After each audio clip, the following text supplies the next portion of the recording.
Hello friends, welcome back to my channel Lipi's daily entertainment. বন্ধুরা, বিকেলের নাস্তায় অসাধারণ একটা রেসিপি নিয়ে চলে এসেছি, যা কিনা খুবই চটজলদি করে নেওয়া যায়।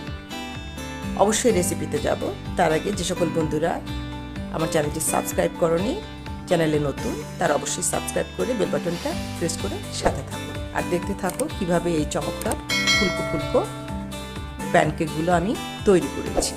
বন্ধুরা, এর জন্য আমার প্রয়োজন একটি ডিম, 1 কাপ ময়দা, সামান্য লবণ, 1/2 কাপ চিনি, 1/2 কাপ লিকুইড দুধ, আর দিয়েছি 1 চিমটিরও কম বেকিং পাউডার।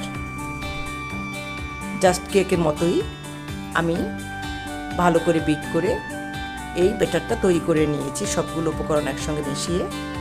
তারপর দেখো, কড়াইতে খুব লো ফ্লেমে রেখে, এখানে ফ্লেম কিন্তু কোনোভাবেই উপরে ওঠানো যাবে না, লোতে রাখতে হবে। প্রয়োজনে তোমরা একটা স্ট্যান্ড ব্যবহার করতে পারো, যাতে করে ফ্লেমটা কখনোই খুব বেশি না হয়ে যায়, তাহলে কিন্তু নিচ থেকে পুড়ে যাবে, এতে করে নিচে কয়লা কয়লা একদম তেতো লাগবে, ভালো লাগবে না। আর এভাবে একটা টিস্যু পেপার দিয়ে হালকা তেল ব্রাশ করে নিয়ে, মানে মুছে নিব আর কি, বেশি তেলও নয়। দুপাশে দুটো দিয়েছি আমি তাড়াতাড়ি করে ফেলানোর জন্য। কিছুক্ষণ ঢেকে রেখে চমৎকার এই ফুলকো ফুলকো প্যানকেকগুলো তৈরি করেছি। বন্ধুরা, ভিডিওটি ভালো লাগলে অবশ্যই লাইক, কমেন্ট এবং শেয়ার করতে কিন্তু ভুলো না। আর যারা দেখছো অথচ এখনও সাবস্ক্রাইব করে উঠতে পারোনি, তাদেরকে রিকোয়েস্ট করছি অবশ্যই সাবস্ক্রাইবটা করে আমার সাথে থেকে, ঠিক আছে? দেখো পিছনটা কি চমৎকার হয়েছে। এটা কিন্তু খেতে একদম তেতো লাগবে না, দারুণ হয়েছে।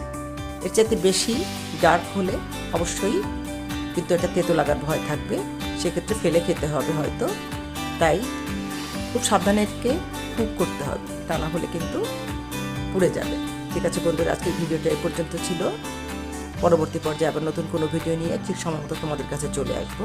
সেই সময় পর্যন্ত ভালো থেকো সবাই, টাটা।